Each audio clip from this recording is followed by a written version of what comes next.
Magandang hapon mga katako, magandang hapon sa ating lahat. Ayan mga katako, update ko kayo kay Lance Billiard, Silang Cavite mga katako.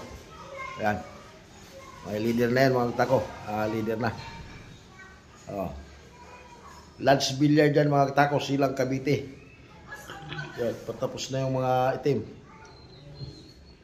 Ayan, leader na. Kalisons na yan. Tsaka yung brown.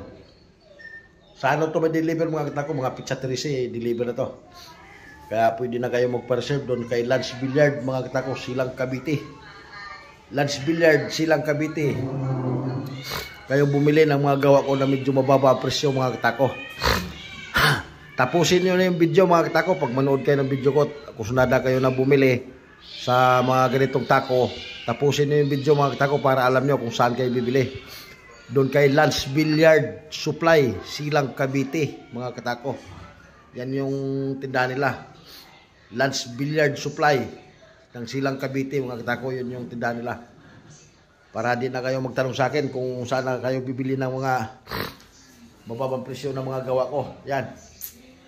Yung iba dyan, mga repair yan mga katako, back job. Inayos ko lang yung mga shop. May problema. Pinalitan natin ng shop na maganda.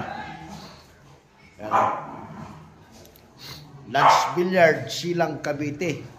Sa lahat na naghanap dyan at gustong bumili ng mga gawa ko na medyo mababa ang presyo, doon kayo kay Lance Billiard sa Silang Cavite mga katako.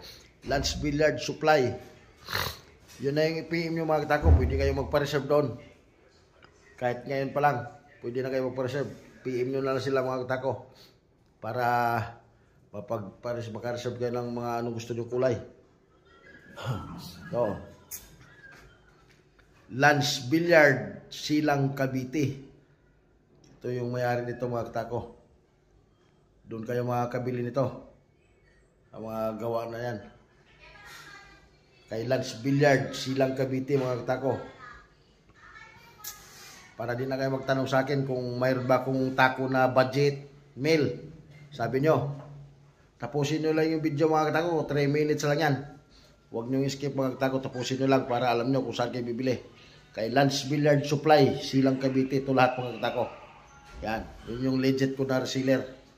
Silang Cavite. Yun mga katako para din na kayo magtanong sa akin.